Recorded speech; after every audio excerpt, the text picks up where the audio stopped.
o teu servo. Nós te pedimos e agradecemos em nome de Cristo. Amém.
Amados, abramos a palavra do Senhor. Abra sua Bíblia, por favor, lá em Malaquias, capítulo 3, versículos 6 a 12. O texto também será projetado, mas se você tem a sua Bíblia, acompanhe.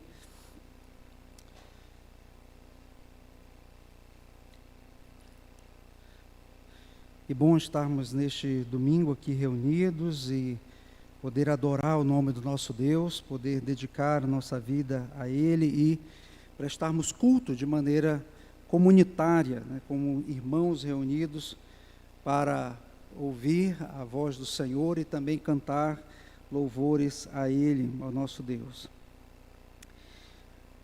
Leiamos a palavra do Senhor, então, a partir do versículo de número 6 até o versículo de número 12. Diz assim a palavra do Senhor: Porque eu, o Senhor, não mudo. Por isso, vós, ó filhos de Jacó, não sois consumidos. Desde os dias de vossos pais vos desviastes dos meus estatutos e não os guardastes. Tornai-vos para mim e eu me tornarei para vós outros, diz o Senhor dos Exércitos. Mas vós dizeis: em que havemos de tornar? Roubará o homem a Deus? Todavia vós me roubais e dizeis: em que te roubamos? Nos dízimos e nas ofertas. Com maldição sois amaldiçoados, porque a mim me roubais, vós, a nação toda. Trazei todos os dízimos à casa do tesouro, para que haja mantimento na minha casa. E provai-me nisto, diz o Senhor dos Exércitos, se eu não vos abrir as janelas do céu e não derramar sobre vós bênção sem medida.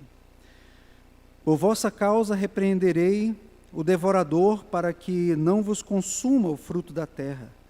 E a vossa vide no campo não será estéril, diz o Senhor dos Exércitos. Todas as nações vos chamarão felizes, porque vós sereis uma terra deleitosa, diz o Senhor dos Exércitos. Um pregador canadense de meados do século passado comentou algo quando ele estava pregando acerca da providência de Deus, que é uma doutrina muito importante, extraída das Escrituras, que diz que o nosso Deus, de maneira geral, claro, não apenas criou, mas sustenta todas as coisas com a força do seu poder. E ele disse o seguinte durante a sua pregação, o nome dele é James Wallace Hamilton. Os hebreus antigos viam em todos os eventos a atuação direta de Deus. Se chovia, era Deus quem enviava a chuva. Quando as ceifas eram boas, Deus quem as multiplicava. Mas aquela não é a nossa linguagem, ele diz, nem o padrão do nosso pensamento. Pensamos em termos de lei, a lei da química e a lei natural. Quando chove, sabemos que é condensação natural do vapor. Quando as colheitas são boas, os créditos vão para os fertilizantes. Uma coisa impressionante aconteceu ao nosso modo de pensar. No mundo que não poderia existir por um momento sequer sem a atividade de Deus, condicionamos as nossas mentes a um modo de pensar que não deixa lugar para Ele. Tantas das nossas necessidades são atendidas por forças que parecem naturais e impessoais, que perdemos de vista o grande provedor no meio da providência. Alguns de nós que fomos criados no campo e depois nos mudamos para a cidade, nos lembramos de como foi fácil perder o hábito de dar graças à mesa, em parte porque a comida posta ali veio não diretamente da terra, e sim do armazém, hoje seria do supermercado. Um médico da cidade de Nova York disse: se você perguntar a uma criança de onde vem o leite, ele não pensa em dizer de uma vaca, mas de uma lata ou de uma caixinha. E os mais antigos aí podiam lembrar também do saquinho, né, onde vinha às vezes o leite. E um dos grandes desafios, amados, ouvindo essa parte da pregação desse pastor, de fato, um dos grandes desafios dos nossos dias é nos manter fiéis e íntegros em nossa fé a Deus, no mundo que é cada vez mais secularizado, que tira a ação de Deus e que nos faz enxergar tão somente as causas naturais.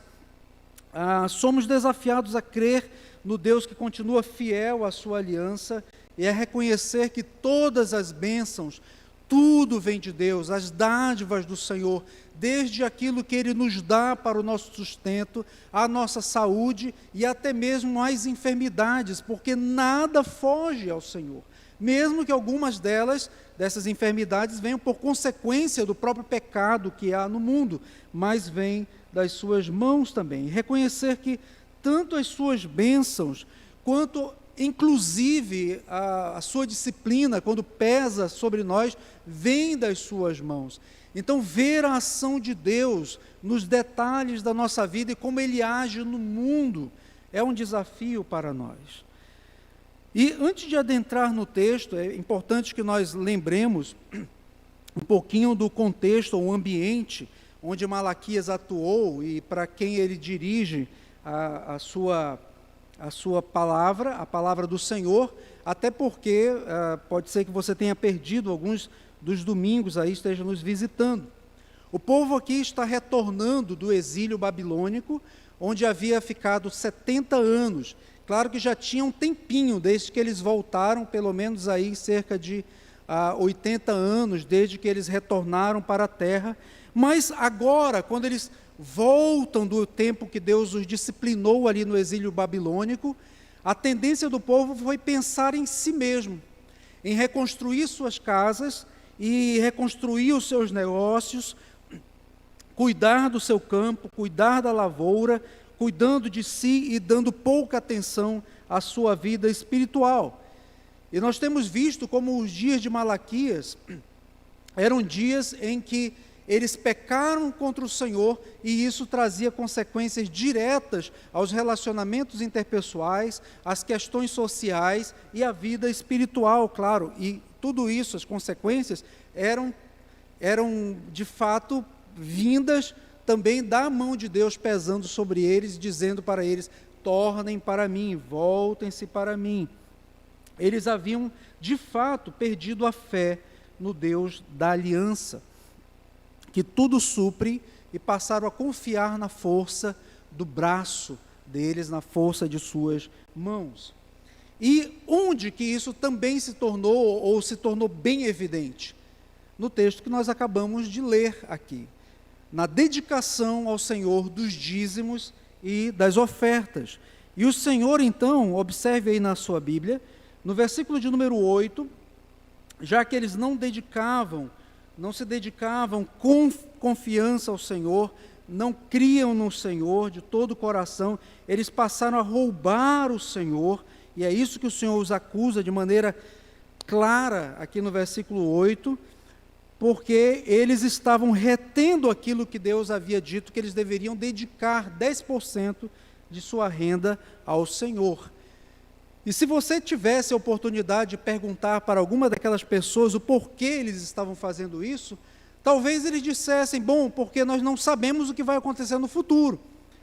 Sabe-se lá se uma outra nação vem sobre nós e queremos ter aqui um suprimento. Então, em vez de levar algo para dedicar ao Senhor, nós queremos reter isto ou investir na expansão dos meus negócios ou em algo que me dê segurança. E isto é a maior pedra de tropeço que pode acontecer na vida de um homem, quando ele começa então a trazer para si a responsabilidade de cuidar da sua vida, de prover tudo para a vida dele, para a vida da sua família, esquecendo-se de Deus e dizendo, tudo depende do meu braço, da minha mão, dos meus esforços, e agora a comida que é posta na mesa não vem mais das mãos do Senhor, mas veio porque eu tenho dinheiro e pude comprar no supermercado ou no armazém ali da esquina. Então, antes de adentrarmos mais um pouco no texto, eu gostaria de falar sobre a importância dos dízimos e das ofertas na vida do povo da aliança. E esse é um tema muito, muito importante e, às vezes, passamos tempos sem discutir sobre ele, mas os dízimos são algo essencial à vida ou ao exercício da fé da vida dos crentes, na vida dos crentes. Porque, se você olhar o versículo de número 10, aí, fique só com o seu olho, vendo aí o versículo de número 10, se fizermos uma leitura displicente desse texto, temos a tendência de associar o dízimo a uma espécie de mensalidade de um clube, ou seja, eu pago o dízimo porque, como associado, devo contribuir para que seja paga a energia elétrica, para que os ar-condicionados tenham a manutenção devida, ou para que haja assistência pastoral, uma boa escola bíblica dominical, que espero que em breve possamos retornar, mas associar o dízimo eu vou pagar então o dízimo para ter tudo isso aí. Outros podem ler displicentemente também o versículo de número 10 e pensar que de alguma forma eles, dando o dízimo, dedicando o dízimo ao Senhor, eles podem obrigar Deus a lhes dar mais dinheiro, mais saúde, mais prosperidade material, fazendo uma espécie de barganha ou de compra de bênçãos para com Deus. E também, infelizmente, por causa de tantos escândalos nos dias de hoje, com pastores multimilionários ou donos de rede de televisão e outros mais, que são adeptos que se popularizou chamar de teologia da prosperidade, pode ser que muitos tenham dificuldade com essa palavra dízimo, por associar a uma invenção pastoral. E na sociedade as pessoas falam isso. Eu não vou dar dízimo para pastor nenhum que está arrancando dinheiro dos fiéis incautos. Por isso que é importante nós estudarmos esse tema e vermos como estava sendo negligenciado naqueles dias e perceber ou receber a instrução de Deus de qual deve ser a nossa atitude para com os dízimos. Qual a finalidade principal dos dízimos? Lá em Deuteronômio, capítulo 14, versículo 22 a 23, convido a que leiamos esse texto, você pode abrir a sua Bíblia, mas também será projetado, porque os livros proféticos normalmente eram instruções do povo de Deus ou exortações ao povo de Deus para que retornassem a um princípio esquecido na lei do Senhor. E Deuteronômio 14, 22 a 23, diz o seguinte: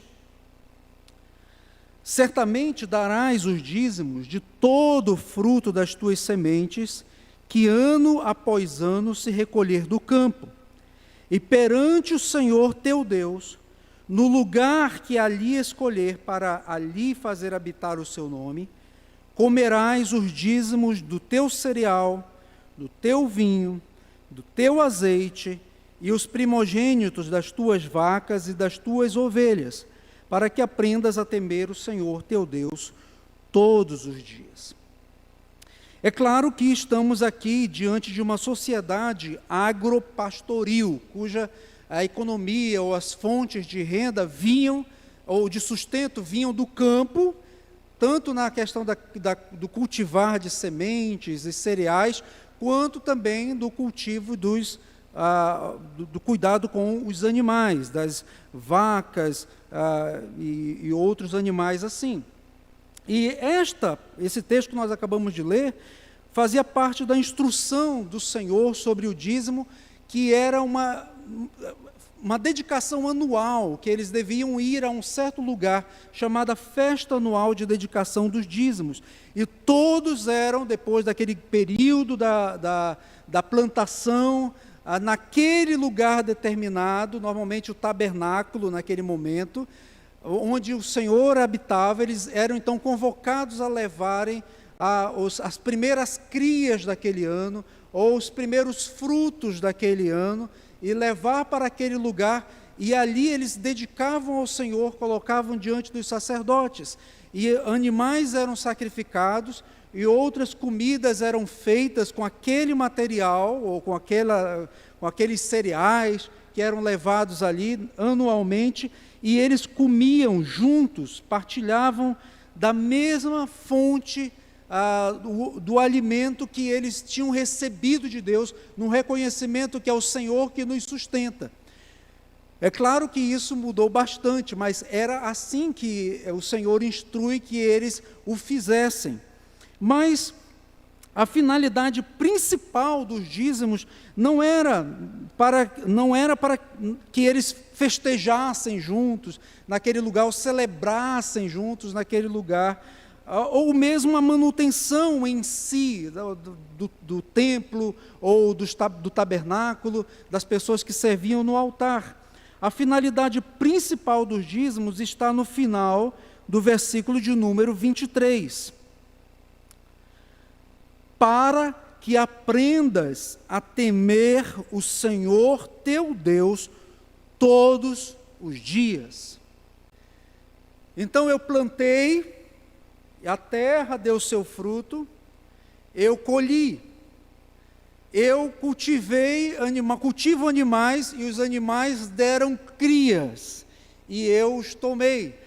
Agora eu devo reconhecer que o que eu fiz não foi conquistado pelo meu braço ou pelos meus esforços, mas Deus, que dá a chuva à terra, fez com que a semente germinasse e brotasse, com que os animais dessem crias. E então eu dedico ao Senhor o fruto do meu trabalho, 10% daquele fruto do meu trabalho, das primícias ou dos primeiros frutos, ao Senhor, e partilhe junto, dizendo: Senhor, obrigado, porque quando vemos essa festa acontecendo aqui, vemos a Tua mão nos abençoando, e nós tememos o Senhor de todo o nosso coração. E Deus sabia que o coração daquele povo poderia se inclinar, que já era inclinado para o mal, poderia se inclinar a se afastar cada vez mais deles. Então Deus coloca isto e diz: vocês reconhecerão sempre que eu é que dou o alimento para vocês, como diz o Salmo 67, versículo 6, a terra deu seu fruto, Salmo 67, 6, e diz: o Senhor, Deus, nos abençoa. A terra deu seu fruto, o Senhor Deus nos abençoa. Além disso, também havia uma finalidade social na questão dos dízimos. Deuteronômio ainda, capítulo 14, versículo 28 a 29. Estou cortando aqui esse texto, depois você pode ler mais a fundo todo esse texto de Deuteronômio 14. Ao fim de cada 3 anos, aquela era a festa anual de dedicação, mas a cada 3 anos, tirarás todos os dízimos do fruto do 3º ano, e os recolherás não naquele lugar onde o Senhor Deus havia dito para que eles levassem, onde habitava o seu nome, mas seria recolhido na tua cidade. Então virão o levita, pois não tem parte nem herança contigo, o estrangeiro, o órfão e a viúva que estão dentro da tua cidade, e comerão e se fartarão, para que o Senhor teu Deus te abençoe em todas as obras que as tuas mãos fizerem. O Senhor então expressa o seu cuidado para com o necessitado. Além de, claro, o Senhor já vê manifesto o seu cuidado com o necessitado, com leis, por exemplo, que proibiam que, quando o trabalhador estivesse recolhendo espigas no campo e deixasse alguma cair, que deixasse para que as viúvas, os órfãos, pudessem passar naquele campo e recolher aquilo que caía, ou do cesto, ou acidentalmente da sua mão, ou dos cachos de uva. Esse era um cuidado do Senhor para com as pessoas necessitadas. Mas ali também, nos dízimos, nós vemos o cuidado do Senhor para com, não apenas com o levita, com o sacerdote, mas também para com os necessitados, principalmente os órfãos e as viúvas. Mas é importante também ver o que o Novo Testamento diz sobre o dízimo. Claro que aqui de maneira muito rápida e geral. Jesus, lá em Mateus 23, 23, ele diz aos escribas e fariseus, ele os chama de hipócritas, porque dais o dízimo do hortelã, do endro e do cominho, e tendes negligenciado os preceitos mais importantes da lei, a justiça, a misericórdia e a fé. Devias, porém, fazer estas coisas sem omitir aquelas. Ou seja, Jesus não está aqui abolindo essa prática do dízimo, ele está dizendo para os fariseus que não adianta ter o prazer de lá dedicar os dízimos e colocar ali diante do gasofilácio, se o seu coração não se importa com Deus da justiça e é cheio de negligência com relação ao que Deus prescreve que se faça. Então, não adianta fazer isto e omitir aquilo. É importante que você pratique a justiça, a misericórdia e exerça a fé e também dedique ao Senhor seus dízimos. E ainda, e aí um texto maravilhoso da afirmação sobre o sacerdócio de Cristo, que é segundo a ordem de Melquisedeque, lá em Hebreus, capítulo 7, versículo 4 a 8. Esse texto que não está falando sobre o dízimo, mas usa o dízimo para destacar a personalidade de Melquisedeque, que foi um tipo de Cristo, para associá-lo ao sacerdócio de Cristo. Hebreus 7, de 4 a 8. Considerai, pois, como era grande esse a quem Abraão, o patriarca, pagou o dízimo, tirado dos melhores despojos. Ora, os que dentre os filhos de Levi recebem o sacerdócio, têm mandato de recolher, de acordo com a lei, os dízimos do povo, ou seja, dos seus irmãos, embora tenham estes descendido de Abraão. Entretanto, aquele cuja genealogia não se inclui entre eles, recebeu dízimos de Abraão e abençoou o que tinha as promessas. Ou seja, aquele Melquisedeque veio até antes de se instituir a família araônica, como a família levítica, que estaria ali recebendo os dízimos. E Jesus não era da descendência de Levi, da tribo de Levi, mas era de Judá, e é esse paralelo que o escritor de Hebreus aqui está dizendo, que assim como Melquisedeque não vinha daquela família dos sacerdotes, porque ele foi anterior, Jesus também, que é o leão da tribo de Judá, que não vem, mas ele é o sacerdote segundo a ordem de Melquisedeque. Evidentemente, é fora de qualquer dúvida que o inferior é abençoado pelo superior. Aliás, aqui são homens mortais os que recebem dízimos, porém ali, aquele que testifica, que vive. Então, falando sobre Cristo. Perceba a importância do dízimo aqui no reconhecimento de que Melquisedeque foi um tipo de representação de Cristo, ou um tipo de Cristo.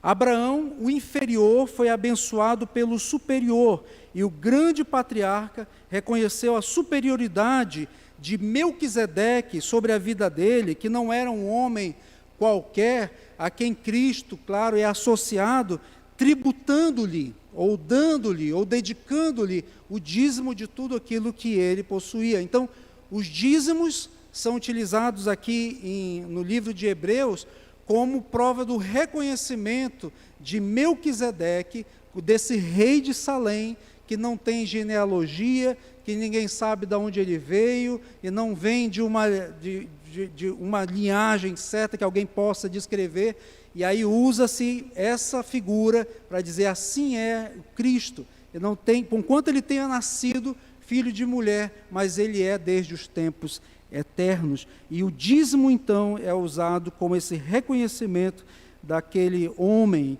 que, claro, se torna um tipo de Cristo.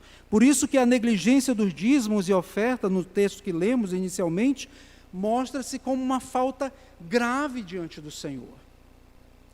Porque não era uma espécie de tributo que o povo deveria pagar ao templo, ou pagar aos sacerdotes, ou pagar ao tabernáculo, para simplesmente manter as coisas funcionando. Sim, a manutenção é importante, como nós vamos perceber, mas o que é mais importante é que quando alguém dedica o dízimo ao Senhor, ele está dedicando de fato parte da sua vida ao Senhor, obedecendo o que Deus descreveu, ou que Deus prescreveu para ele, e temendo ao Senhor de todo o coração. Então voltemos lá para o texto agora de Malaquias.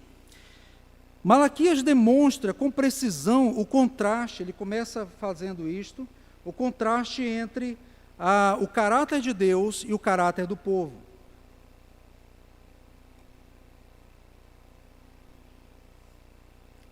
Você pode ler aí o versículo de número 6, por favor?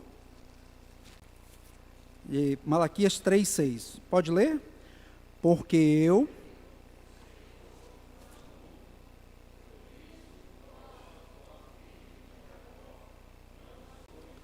Ou seja, o nosso Deus se mostra completamente confiável, aquele que é consistente, aquele que cumpre as suas promessas, aquele que jamais volta atrás na sua palavra, aquilo que ele determina e que ele diz que deve ser feito, deve ser tão somente obedecido.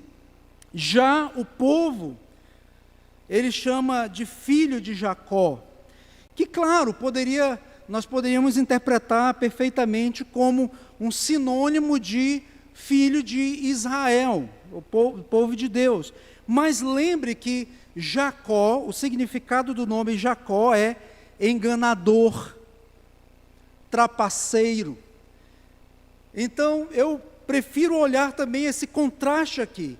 Eu sou o Deus que não muda, eu sou o Deus da aliança, que preserva a minha palavra, que sou consistente e constante naquilo que eu faço e cumpro aquilo que eu digo que vai acontecer. Já vocês são filhos de Jacó. E nesse particular aqui, os filhos de Jacó estavam enganando a Deus. Alguns dedicavam a Deus aqueles animais, como nós vimos há uns 2 domingos, aqueles animais mancos, cegos, ou mesmo parte apenas das primícias, e achavam que Deus estava fazendo vista grossa, como falamos no popular, para o pecado deles. Mas Deus sabia do coração do povo e sabe que eles são filhos de Jacó. Eles têm na sua composição espiritual o elemento de tentar, de alguma maneira, trapacear, ou buscar vantagem, ou enganar a Deus, e ainda esperar receber as bênçãos do Senhor. Assim, comparativamente, o caráter de Deus não muda, e infelizmente, esse caráter dos filhos de Deus não muda também. Sempre está tentando alguma forma de vantagem. Seguindo os passos do seu pai Jacó, o povo do Senhor também tenta enganar. Mas Deus, ele é consistente também com a sua bondade, com a sua misericórdia. Louvado seja o Senhor por isto. porque pelo fato dele ter a sua aliança, e sim, ele vai mostrar as consequências que o povo estava vivendo, que eram consequências do seu pecado por causa da sua fidelidade à aliança, mas também pela aliança que ele estabeleceu com o seu povo, ele preserva o seu povo e o convida, o convoca sempre ao arrependimento, demonstrando a sua bondade, a sua misericórdia e a sua fidelidade à palavra dele, à sua aliança. Como diz lá em 2 Timóteo, capítulo 2, versículo 3, Paulo disse: se somos infiéis, ele permanece fiel. Se somos filho de Jacó, no sentido etimológico ali do termo Jacó, e devemos buscar o Senhor constantemente para dizer: Senhor, tira, arranca de mim esse coração enganoso, esse coração trapaceiro, esse coração corrupto que está dentro de mim, coloca dentro de mim sim um espírito inabalável, coloca um coração constante, Senhor, não um pensamento dobre ou um pensamento duplo, de duplo pensar, mas um pensamento único diante de mim, porque a palavra de Deus diz, então, se somos infiéis, Ele permanece fiel, pois de maneira nenhuma pode negar-se a si mesmo. Ou seja, antes de demonstrar o pecado grave que o povo comete, Deus diz: lembre-se de mim, eu sou constante e eu sou misericordioso para com vocês, por causa da minha palavra empenhada, porque eu não posso negar-me a mim mesmo. Seria como se Deus estivesse falando isso. E mais, por causa da sua aliança e misericórdia, Ele chama, convoca o povo ao arrependimento. Versículo de número 7, a palavra que nós poderíamos traduzir por arrependimento é: tornai-vos para mim, e eu tornarei para vós outros. Veja a misericórdia do Senhor. Voltem-se para mim. Mas o que eles responderam? Eles responderam: em que te havemos de tornar?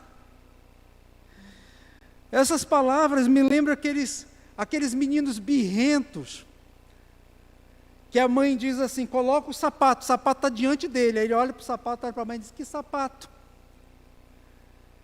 Em que havemos de tornar? E Deus ainda os chama, mesmo diante da exortação grave, no versículo de número 10, a que eles o coloquem à prova, a teste. Olha que tamanho amor do Senhor. Confiem em mim, me coloquem em teste, à prova. Eu não mudo, eu tenho uma palavra confiável.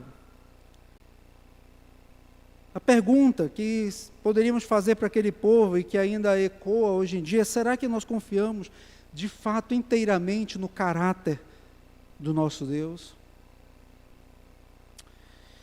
Segundo lugar, Malaquias expõe a apropriação indevida que o povo fazia daquilo que pertencia ao Senhor, daquilo que é do Senhor.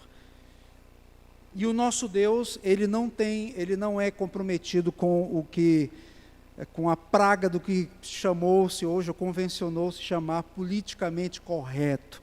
Não, ele fala as coisas pelo nome. Ele é direto e fala pelo nome. Ele diz aqui no versículo de número 8: roubará o homem a Deus? E o povo diz: em que te roubamos?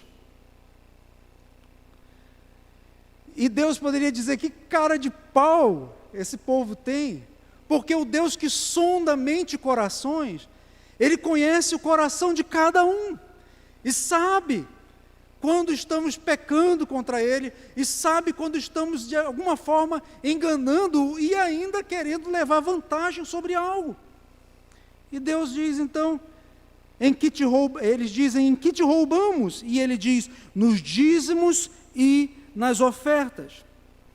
O instrumento dado por Deus para que aprendessem a temer o Senhor, a reconhecer a dádiva, a bondade de Deus para vinda das suas mãos, havia se tornado uma pedra de tropeço para eles, e por causa deles.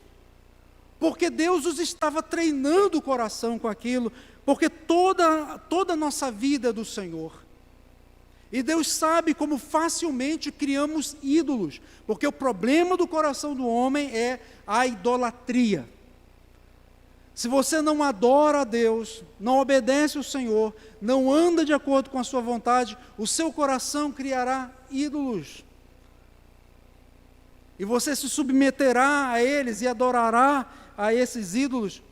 E como é que Deus faz com a sua palavra? Muitas vezes estabelecendo princípios, mandamentos, estatutos, juízos que devem ser obedecidos por nós para que não sejamos consumidos pela idolatria que criamos no nosso coração.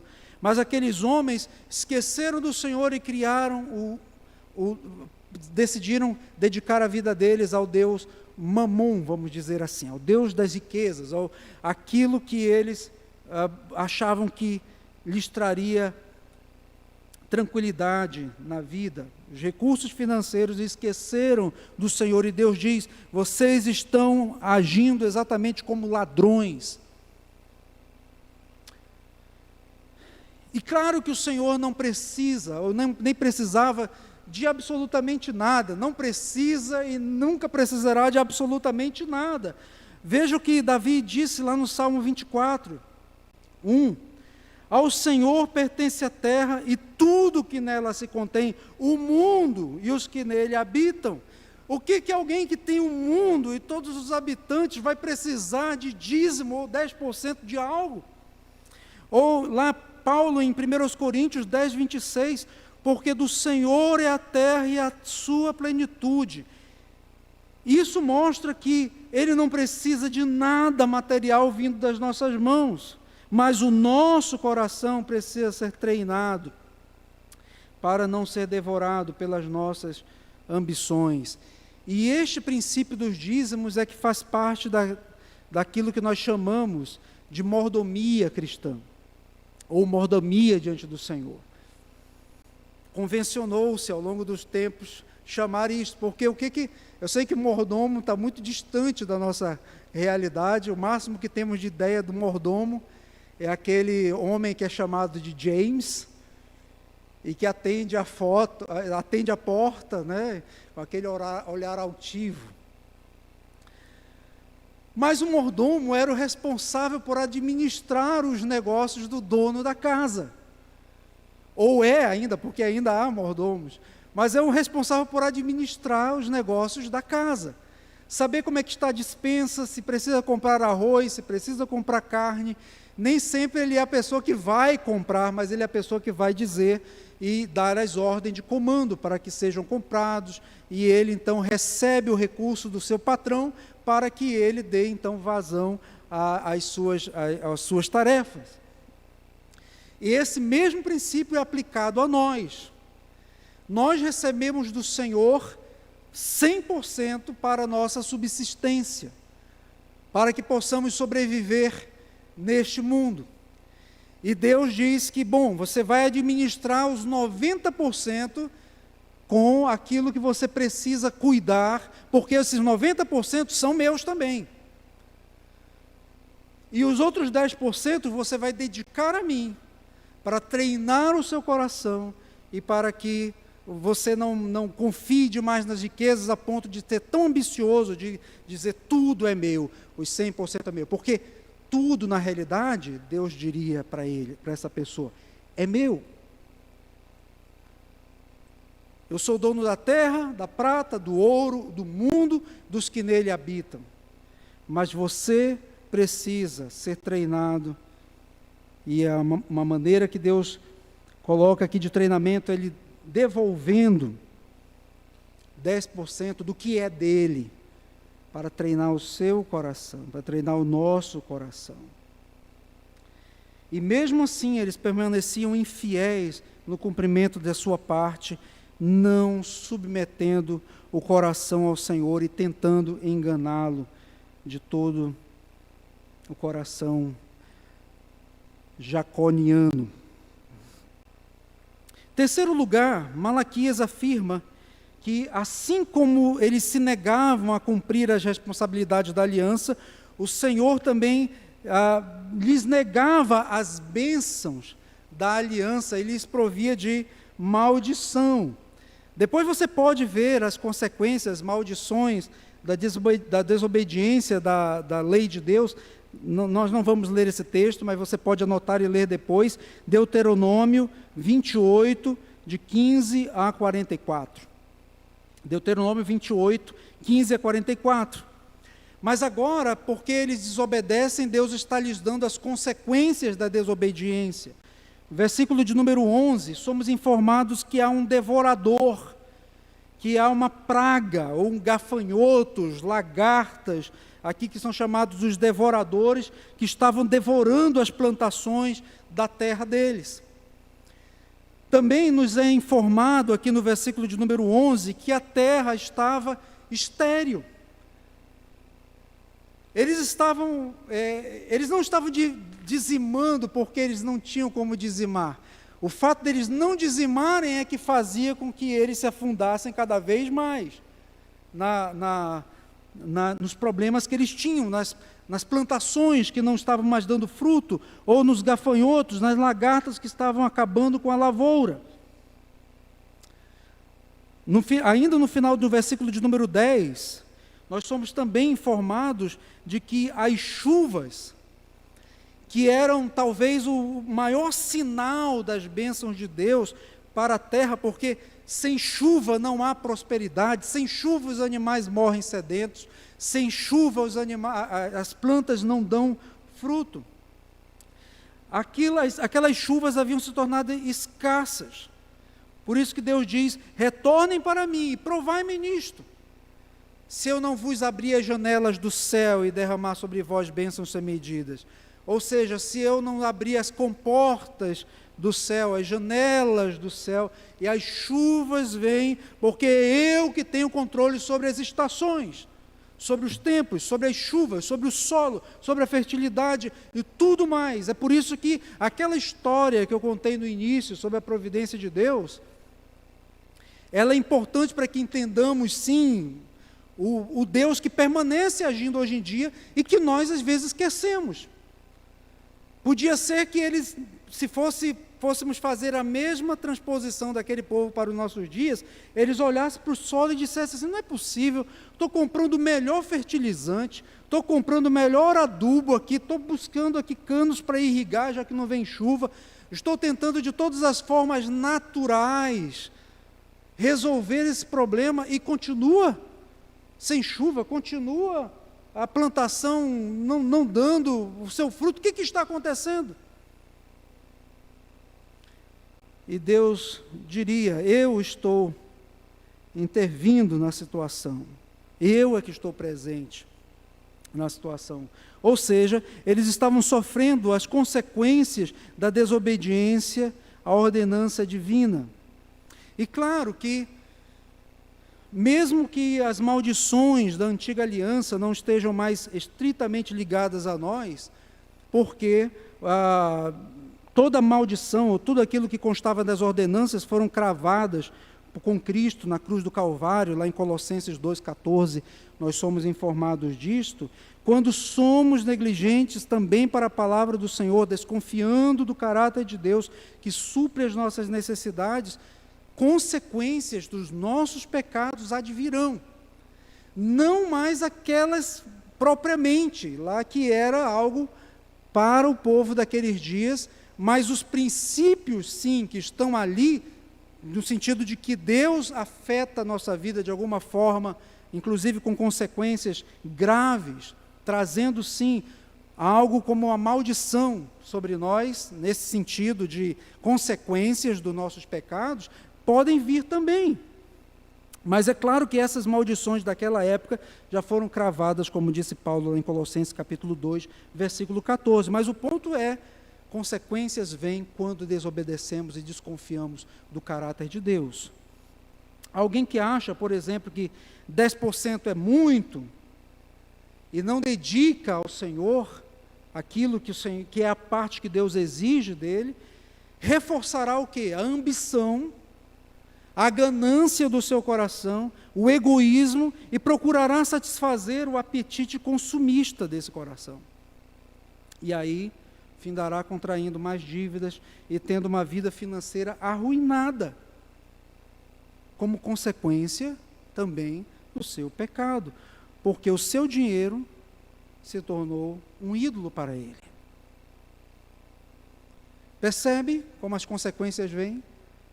Mas quando eu, por outro lado, reconheço que tudo vem de Deus e eu organizo a minha vida e digo, quando eu recebo, seja o recebimento semanal, mensal, diário, o que for, mas vindo das mãos do Senhor, e eu já separo aquilo que não me pertence, pertence ao Senhor, e isso tudo que também não me pertence, os 90%, faço, administro da melhor forma possível, o Senhor está me abençoando e me ensinando a gerir financeiramente a minha vida, e isto é bênção para mim, isto é graça para mim. Porque há muitas pessoas que podem ganhar, que ganham muito e que estão profundamente atoladas em dívidas. E o Senhor Deus coloca isso de maneira graciosa para conosco, a bênção do dízimo para treinar o nosso coração. Ele não precisa, mas nós precisamos. E o que isso tem a ver conosco, muito do que nós vimos aqui nesse texto? Tem algumas pessoas que creem que a obrigação do dízimo era algo relacionado à lei civil de Israel, e aqui agora estamos na nova aliança, na nova dispensação, não cabe mais se falar dessa lei civil. Mas eu creio, irmãos, que ela vai além dessa questão da lei civil. Sim, houve um momento em que Deus estabeleceu para o seu povo, mas aquele princípio, ele está tão presente na vida, até anterior ao que nós conhecemos como povo de Deus, que Abraão dedicou a Melquisedeque o dízimo, antes de ser estabelecido na lei do Senhor. O próprio Jacó, quando estava naquela noite, fugindo do seu irmão e tem aquele sonho, ele diz, de tudo quanto me deres, certamente eu te darei o dízimo. Então eu acredito que o princípio do dízimo, ele está atrelado à lei moral do Senhor, sim, para treinar o nosso coração, a submissão à sua vontade. E se você tem a confissão de fé, e eu espero que você tenha, a confissão de fé de Westminster, lá no capítulo 19, o parágrafo 4º, depois você pode ler melhor, fala inclusive que mesmo que fosse uma lei civil, mesmo as leis civis, elas trazem no seu, que era algo específico para Israel, trazem princípios que devem ser tratados por nós como princípios equitativos, ou seja, semelhantes, esses princípios aplicados para os nossos dias. Então eu acredito que essa obrigação, essa responsabilidade sim, do dízimo, ele está presente na vida dos crentes ainda hoje. E nesse sentido, eu creio que ele continua sendo esse instrumento válido, à luz, inclusive, do Novo Testamento, porque quando o Novo Testamento não traz nem... Porque Paulo fala muito sobre ofertas, por isso que eu me dediquei mais sobre os dízimos, mas os mesmos dízimos, não há uma ordenança explícita no Novo Testamento, e alguns dizem, não há, então... Mas, se formos pegar primeiro as ofertas, que Paulo fala que devemos ser generosos, dadivosos, e até mesmo pegando o princípio dos irmãos que dedicaram uma oferta à Judéia até acima das suas posses, irmãos da região da Macedônia, que era uma igreja pobre, nós devemos entender que o Senhor exige muito mais de nós do que os dízimos e ofertas, do que os dízimos, aliás. Mas os dízimos não foram abolidos, porque também não há nenhuma parte do Novo Testamento dizendo que eles devam ser parados. O próprio Senhor Jesus reafirmou a continuidade deles ali, e eu creio que esse princípio, então, perpassa, é algo que desde Melquisedeque nós vemos e perpassa todas as Escrituras, porque é um princípio da palavra do Senhor para nós, arraigada, lei moral de Deus. Então, essa continuidade, ela é indicada pela ausência também de algo dizendo, pare de fazer isto e faça apenas aquilo. Já havia instrução dos dízimos, que era um instrumento de Deus, volto a repetir, de treinamento para o nosso coração, para o coração do povo, e que permanece hoje em dia. O princípio, então, da mordomia permanece. Esse treino do nosso coração em devolver 10% da nossa renda ao Senhor como um sacrifício agradável a Deus, como algo que não deve ser penoso, mas algo que deve ser prazeroso aos olhos do Senhor, reconhecendo que tudo vem das suas mãos. E claro que o crente verdadeiro no Senhor faz isso também pensando na continuidade da obra do Senhor. Note que eu investi muito tempo falando sobre o coração, o temer a Deus, mas também está embutido aí a obra do Senhor, a igreja de Cristo que permanece fiel ao Senhor e que deve continuar fazendo a sua obra e abrir novos campos missionários e expandir o reino de Deus. Quando eu dizimo, eu estou ensinando o meu coração a não amar as riquezas ou as questões desta vida, a confiar no Senhor e não apenas isto, mas desejar e participar da expansão da obra de Cristo neste mundo. Porque se hoje eu e você estamos aqui neste lugar, foi porque irmãos do passado que entenderam esse princípio, dizimaram ao Senhor, de maneira que pessoas foram trazidas aqui para nos pregar o Evangelho desde tempos mais antigos, e que esse Evangelho foi passado de geração em geração, e hoje nós temos esse lugar e participamos de sustentos de missionários, estamos participando da expansão da obra do Senhor, abrindo congregações, abrindo igrejas, para a honra e glória do Senhor. E isto que mais é também? A confiança que irmãos tiveram, e que tem ainda hoje, de que o Senhor supre as suas necessidades e que também sustenta a sua igreja através da minha vida, da minha participação. Creio ainda que dizimar tem tudo a ver com o motivo pelo qual Cristo veio a este mundo. Porque Cristo veio nos resgatar do pecado, da maldição do pecado, Ele veio nos resgatar de nós mesmos. De um coração egoísta, de um coração mesquinho, de um coração atrelado às coisas deste mundo. E quando Ele veio então e morreu naquela cruz do Calvário, Ele veio para transformar o nosso coração, para que vivamos uma vida generosa em resposta à graça de Deus, para com a sua obra, para com o cuidado da sua obra. Então, ao dizimar, eu reconheço que tudo vem das mãos do Senhor, e que Ele me dá tudo e me supre em tudo, para que eu contribua para a expansão do seu reino nesta terra, até a segunda vinda do Senhor. Portanto, amado, se você já é fiel nos dízimos e nas ofertas, continue sendo, como parte do seu culto a Deus, da sua devoção ao Senhor. E preste atenção no princípio da fidelidade. Não é dedicar de qualquer maneira, nem algo que, como que dizendo assim, bom, isso aqui, eu acho que esse monte aqui já está bom. Observe o princípio dos 10%, que é o que Deus colocou, mas, sobretudo, faça isso com o coração e com as motivações corretas diante do Senhor, dizendo, Senhor, eu não mereço absolutamente nada, porque 100% é teu, e se eu recebo isso que o Senhor me dá, isso vem das tuas mãos, então, Senhor, é algo muito pouco que eu faço, mas eu confio que o Senhor continuará cuidando de mim.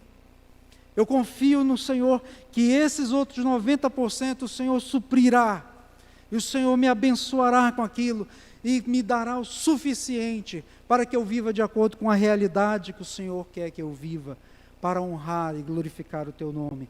E, Senhor, que esta dedicação a Ti seja um instrumento para a expansão do Teu reino sobre esta terra, como reconhecimento da bondade do Senhor sobre a minha vida, como testemunho de que o Senhor, que eu pertenço 100% ao Senhor. Todas as nações vos chamarão felizes, porque vós sereis uma terra deleitosa, diz o Senhor dos Exércitos. Que alegria, amados, podermos participar diante de Deus da sua obra neste mundo, guardando nosso coração diante do Senhor. Que Deus faça de você um coração bem diferente do coração daquele povo que retinha aquilo que pertencia a Deus, mas que dediquemos não apenas os 10% da nossa vida, mas 100% da nossa vida ao Senhor com isto. Oremos diante do Senhor. Vou convidar o pastor Alfredo para vir orar em nosso favor.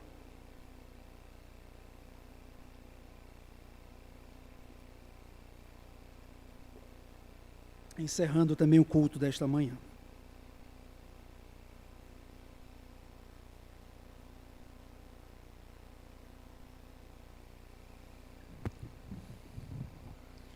Aos que puderem, por favor, coloque-se de pé. Senhor Deus e Pai, nós queremos louvar o Teu santo nome, porque quando pensamos na nossa dedicação para com o Senhor, isso inclui todas as áreas da nossa vida, incluindo a financeira. E sim, ó Pai, nós precisamos adorar e engrandecer ao Senhor com o nosso dinheiro, com as nossas posses, com os nossos recursos. E, ó Deus, nós te louvamos porque, de fato, como nós ouvimos aqui, é fruto de um coração que teme ao Senhor, de um coração generoso e de um coração que reconhece a grandiosidade de Cristo, assim como Abraão reconheceu a grandiosidade de Melquisedeque. Por isso, ó Pai, instrui-nos nisto, que não venhamos a pecar diante do Senhor, achando que o dízimo é uma parcela do meu dinheiro para sustentar a igreja, mas que eu veja, ó Deus, como um ato de adoração, um ato que aponta para o temor do Senhor na minha vida. Por isso, o próprio Cristo disse que nós não podemos servir a dois senhores. Não podemos servir ao próprio Cristo e ao mesmo tempo servir a Mamon, o Deus das riquezas. Por isso, ajuda-nos neste sentido para que sejamos fiéis naquilo que a Tua palavra nos ensina. Por isso que saibamos ser a obrigação da nossa vida dedicar ao Senhor 10% do bruto que nós recebemos, para o engrandecimento do Teu nome. E também, ó Pai, somos convidados a dar ofertas para objetivos específicos, mostrando assim ainda mais a generosidade do nosso coração e fazendo com que muitas pessoas sejam alcançadas pela Tua bênção, alívio, para que muitas pessoas, ó Deus, tenham a sua fome dirimida, tenham suas necessidades, ó Deus, sanadas por meio das nossas ofertas. E que assim, ó Deus, o Teu nome seja engrandecido. Não é por causa de tantos facínoras que atuam em nome do Evangelho, roubando a boa-fé do povo, não é por causa deles que seremos intimidados a falar sobre o nosso dinheiro, e o fato de que com o nosso dinheiro nós também engrandecemos ao Senhor. Queremos seguir o que a Tua palavra nos ensina. Não queremos, ó Pai, quebrar a Tua lei. Não queremos, ó Deus, quebrar o primeiro mandamento, colocando o dinheiro como um Deus no lugar do Senhor. Não queremos, ó Pai, construir ídolos, transformando a nossa renda num ídolo maldito na nossa vida. Não queremos, ó Pai, usar o Teu nome de maneira vã, quando nós não dedicamos a Ele o temor necessário.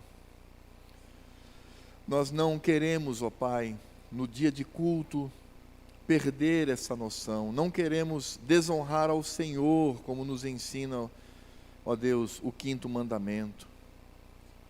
Nós não queremos, ó Deus, furtar, como diz o 8º mandamento. Nós não queremos, ó Deus, ter ganância e ter no nosso coração, ó Deus, a cobiça, como nos ensina o 10º mandamento. Portanto, dízimo e oferta estão, ó Deus, amparados por mais de uma lei, mais de um mandamento do Senhor. E por isso nós rogamos para que Tu tenhas piedade de nós e nos ajude a viver para a Tua glória, engrandecendo a Cristo, como Abraão engrandeceu a Melquisedeque. E agora que a graça do Senhor, Deus Pai, e que a obra redentora de Cristo Jesus e todas as consolações do Espírito Santo estejam sobre a nossa vida, incluindo o nosso dinheiro, e sobre a vida de todos aqueles que estão espalhados por essa terra e que também glorificam ao Senhor, dizimando o bruto do seu sustento e concedendo ofertas, ó Deus, generosas, vindo de um coração que adora ao Senhor, até que Ele venha, quando teremos a nossa vida completamente voltada a Cristo por toda a eternidade. Por isso nós clamamos: Maranata, vem Senhor Jesus. Amém. Pode sentar, querido.